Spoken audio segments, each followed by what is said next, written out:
የህወሓት የፖለቲካ ቁማርና የሰላም አየር በኦሮሚያ። ሰላም ጤና ይስጥልን። የዛሬው ፕሮግራማችን በሀገራችን ወቅታዊ የፖለቲካና የጸጥታ ጉዳዮች ላይ ያተኩራል። በተለይም የህወሓት አመራሮች የትግራይን ህዝብ ለግል ስልጣናቸው ሲሉ ያስከፈሉት ዋጋና በኦሮሚያ ክልል እየታየ ያለው አንጻራዊ ሰላም ተስፋ ላይ ዝርዝር መረጃዎችን ይዘንላችሁ ቀርበናል። እስከ መጨረሻው አብራችሁን ቆዩ።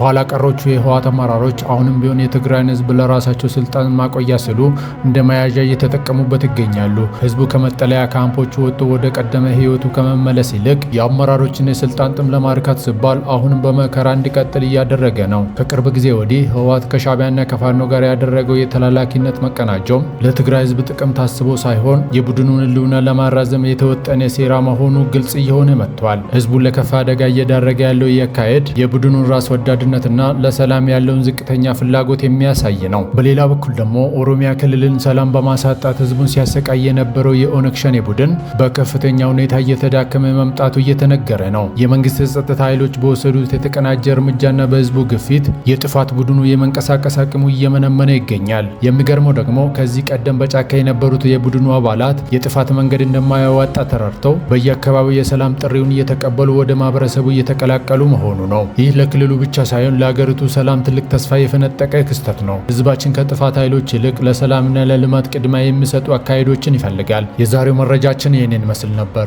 ስላዳመጣችሁን እናመሰግናለን። ሀሳብ አስተያየታችሁን በኮሜንት መስጫው ላይ አስፍሩልን። ለቻናሉ አዲስ ከሆናችሁ ሰብስክራይብ ማድረግ እንዳትረሱ።